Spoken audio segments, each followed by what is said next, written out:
Hey guys, it's Steve here with our verse from today from the book of James for our daily devotional.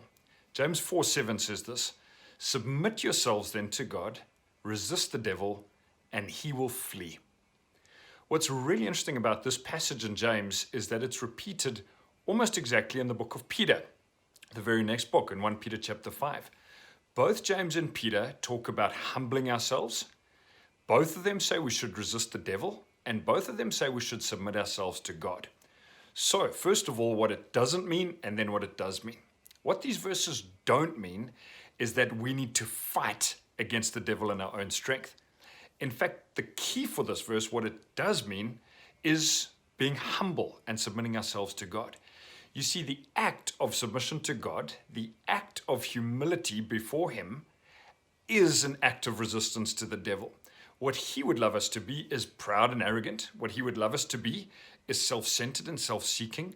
What the devil would love us to do is to live our own lives, doing our own thoughts, how we see fit. That would, in essence, be following the devil's path.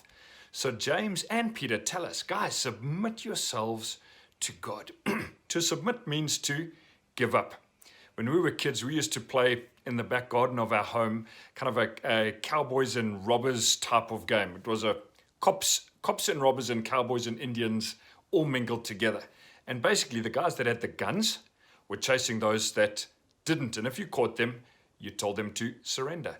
And our sign when we were kids was to put both hands up as a sign of surrender and submitting to the fact that we'd been caught. Now, the beautiful thing about God is that He's not hunting us down. His love is pursuing us. And when we respond to His love and to His lordship, we stick up our hands and we say, God, I'm sorry I was doing things my own way. I submit to your ways and I submit to your plans. This is not just a one-off event. It's a lifelong process. And James and Peter say, when you submit yourselves to God, that is a form of resisting the devil, and then he will flee. And it's amazing how temptations to do things that are not right disappear when we submit ourselves to God to allow His presence, His guidance, and His love to fill our lives.